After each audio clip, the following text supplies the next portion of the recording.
संगमनेर पुणे नाशिक महामार्गावर दारू विक्रेते व्यस्त, पोलीस मात्र सुस्त ही बातमी दाखवताच सर्रास सुरू असलेल्या दारू अड्ड्यांवर राज्य उत्पादन शुल्क अधिकाऱ्यांनी धडक कारवाई केली।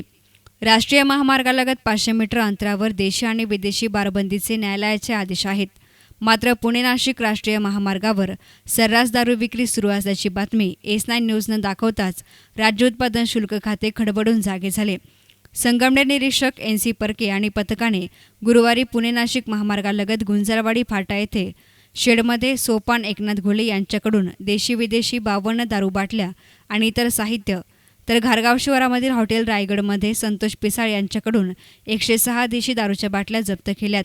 साकूर परिसरातील खंडोबा माळ येथे भाऊसाहेब पवार यांच्याकडून 10,750 रुपयांचा मुद्देमाल जप्त करण्यात आला, तर साकूर शिवारामध्ये बोटाकस नदीपात्रात 2 हातभट्टी उद्ध्वस्त करण्यात आल्यात। केलेल्या कारवाईमध्ये 3 जणांना ताब्यात घेण्यात आलं असून त्यांच्याविरुद्ध गुन्हा दाखल करण्यात आला आहे। या कारवाईमध्ये पठार भागातील 7 दारू अड्ड्यांवर कारवाई करण्यात आली असून 35,435 रुपयांचा मुद्देमाल जप्त करण्यात आलाय। या कारवाईमध्ये दुय्यम निरीक्षक DD चौरे, सुधीर नागरे, अनिल मेंगाळ यांचा समावेश होता।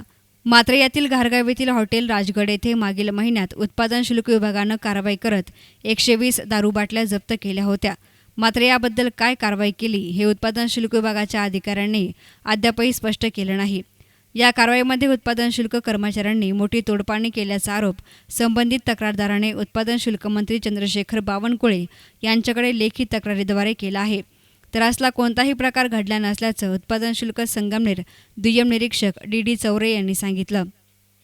News reporter Nitin Shelke, S9 media, Sangamner.